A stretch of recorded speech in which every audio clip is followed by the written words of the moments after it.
Selamat berjumpa kembali di channel YouTube saya. Kali ini saya akan melanjutkan materi tentang pemrograman mobile dengan React Native. Kali ini membahas tentang materi seperti ini. Pertama, kita akan membuka project, kemudian saya akan membahas satu persatu file-file yang ada di project. Kemudian yang terakhir, mengedit source code dan melihat perubahannya pada emulator. Mari kita mulai satu persatu. Ya, pertama kita akan membuka Visual Studio Code. Nah, klik di sini, kemudian Visual Studio Code. Ya, Visual Studio Code sudah terbuka seperti ini. Selanjutnya kita akan membuka project yang telah kita buat sebelumnya. Bisa dengan membuka dari Open di sini. Atau dari file di atas, boleh dari sini. Sama saja. Oke, kita klik Open, kemudian kita cari project-nya di sini. Nah, akan ada seperti ini. Ya, project sudah di-load ke Visual Studio Code. Maka sekarang saya akan jelaskan satu persatu. Mulai daripada package.json. Nah, ini adalah package.json. Di sini adalah konfigurasi daripada project kita. Pertama ada name, nama projectnya. Kemudian versinya. Versinya ini serah kalian mau menggantinya menjadi 01, 001, atau 01, bebas. Tergantung kebutuhan. Kemudian di sini ada script. Nah, script ini adalah semacam shortcut ya. Boleh dikatakan shortcut supaya lebih gampang ya. Misalnya Android di sini, kalau dijalankan dengan Yan Android, maka dia akan menjalankan React Native Run Android. Pada video sebelumnya, saya menjalankannya dengan perintah ini. Nah, nanti tidak perlu menggunakan perintah yang panjang ini, cukup dengan ini. Yarn Android, yarn iOS, yarn start. Seperti itu. Jadi kalau mau menambahkan perintah-perintah lainnya, tambahkan di sini. Kemudian di sini ada dependencies. Nah, dependencies ini maksudnya adalah bahwa proyek kita ini menggunakan package React dan React Native. Ya, standarnya. Jadi package defaultnya itu ada dua, React dan React Native. Nanti misalnya menggunakan chart misalnya, maka tinggal tambahkan library atau package untuk membuat chart. Tambahkan di sini. Perintahnya nanti pada pertemuan-pertemuan berikutnya. Kemudian dependencies, ini adalah dependencies yang diperlukan saat development. Kemudian di sini adalah JST. JS, ini untuk testing ya. Kemudian yarn log. Nah, ini history daripada aktivitas daripada saat kita menambahkan package di project kita. Nah, ini sudah saat mengenerate project ini dibuat ya. Nanti kalau pada saat kita menambahkan package baru, maka ini akan bertambah. Ya, ini sebenarnya tidak perlu diutak-atik ya. Ini cuma sebagai informasi tambahan aja.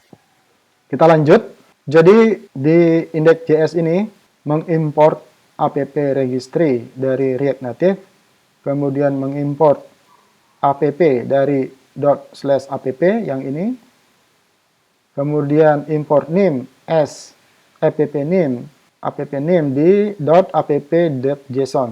Kemudian barulah akan menjalankan, meregister komponen app dengan parameter app name. Sekarang kita lihat apakah yang ada di app name itu datangnya dari app.json. Nah, di sini ada name, ada display name, namanya tampilannya. Kemudian di sini ada app.js. Perhatikan di sini app.app. Nah, ini dia. Nah, inilah tampilan yang muncul di emulator. Kemudian selanjutnya setelah itu kita akan melihat adanya folder Node Module. Node Module ini adalah package-package yang diinstal oleh project saat pertama dibuat ya. Karena ini kan kita belum modifikasi, kita belum utak-atik. Jadi ini pertama kali di project ini dibuat, dia sudah otomatis menginstalnya. Banyak sekali ini ya. Inilah yang membuat lama, karena banyak sekali package-package yang di-download. Tapi kita sebagai developer ini tidak perlu memperhatikan ke sini. Nanti akan otomatis ketika kita menggunakan perintah, dia otomatis menambahkan di sini. Ketika kita menghapusnya, menguninstall, dia akan hilang dari sini. Jadi tidak perlu kita pusingkan dengan node module ini. Kecuali kita punya kebutuhan khusus ya. Kemudian iOS. Di sini adalah hasil dari project kita yang dijalankan ke iOS. Kemudian Android, ini adalah versi Android-nya. Ini tidak perlu diperhatikan. Ini juga tidak perlu diperhatikan, kecuali kalian punya settingan-settingan tertentu ya. Nah, sini Prettier. Prettier ini ya untuk memformat tampilan source code kita. Kemudian ada git ignore ini nanti digunakan pada saat ketika kode kita dipublish ke GitHub. Jadi namanya ignore, jadi acuhkan. Jadi folder-folder yang ditaruh di git ignore ini tidak akan di-upload ke GitHub. Seperti begitu. Build misalnya. Nah, kalau ini di-upload kan besar ini dan selalu berubah-ubah. Jadi historinya akan banyak. Jadi tidak perlu di-upload. Jadi yang perlu di-upload itu adalah yang kita kerjakan saja. Umumnya itu adalah source code kita saja. Ya, demikianlah penjelasan tentang struktur project daripada React Native yang dibuat secara otomatis oleh perintah React Native CLI. Nah, sekarang mari kita coba menjalankan aplikasi kita, kemudian kita edit. Kita pindah dulu cd halo dunia. Clear yang start. Nggak perlu di-clear sebenarnya. Saya cuma biar bersih aja layarnya.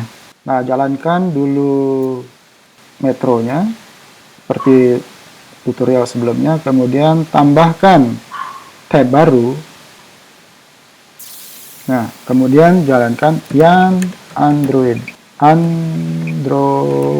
Dari mana dapat ini? Dari package.json Android. Kalau iOS, jalankan yan iOS. Jadi, kalau kemarin kan npx React Native run Android. Sekarang cukup pakai shortcutnya yan Android.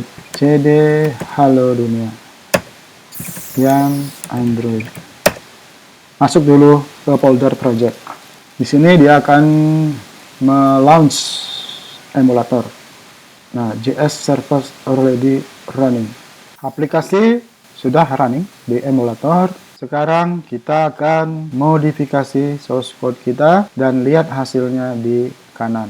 Kita buka yang Metro supaya kita bisa melihat apa yang terjadi. Nah, pada pertemuan ini kita akan belajar bagaimana cara mengubah source code dan melihat hasilnya. Ini cuman mengubah yang sudah ada ya, bukan kita buat baru, supaya teman-teman tahu gimana sih cara ngeditnya, dan kalau sudah diedit, di mana tampilnya dia, seberapa cepat. Oke, sekarang kita lanjut aja.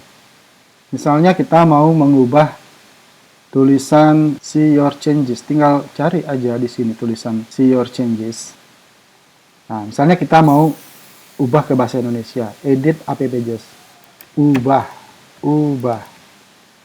Seperti itu, kemudian kita simpan. File, save. Apakah berubah di sini? Ya, ubah. Untuk mengubah di layar ini misalnya ya, layar ini kan, seperti itu. Untuk mengubah layar ini, disknya hilangkan. Sekarang saya tekan save. Kita lihat hasil perubahannya, ya layar ini, seperti itu. Kemudian kita ubah lagi yang lain, misalnya kita ingin tidak ada learn more-nya tidak ada. Ini learn more, ada link, komponen link. Kan kalau kita lihat di sini, nah ini ada linknya kan. Nah, saya mau hilangkan linknya, ini ada komponen. Hapus komponen ini, hapus. Kemudian simpan, save. Tunggu tulisan refreshing di sini. Nah, refreshing sudah ada. Tunggu beberapa saat. Ya, hilang. Linknya sudah hilang, udah nggak ada. Jadi saya scroll nggak bisa lagi karena sudah ada. Sudah habis, sorry. Bagaimana cara mengubah daripada welcome to React Native? Di mana tulisan welcome to React Native itu? Nah, di sini kan tulisannya ubah, yang ini. Naik ke atas, tidak ada.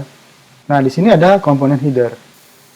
Nah, asalnya dari header. Bisa lihat ke atas, itu dari header, dari sini. Header ini diimport dari React Native Libraries New App Screen. Dia harusnya ada di mana?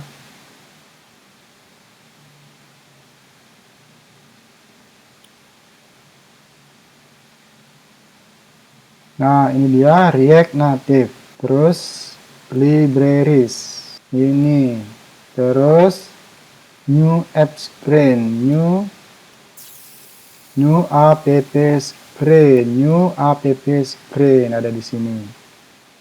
Disinilah dia, coba kita lihat. Ya, ada di komponennya. Komponennya itu ada header. Welcome to, selamat datang. Selamat datang di React Native. Sekarang kita save. Save all. Apakah dia akan berubah? Refreshing. Ya, berubah. Jadi demikianlah cara mengedit source code di React Native. Semoga apa yang saya sharing bermanfaat bagi adik-adik ataupun teman-teman yang menonton video ini. Sampai berjumpa di tutorial saya yang lainnya.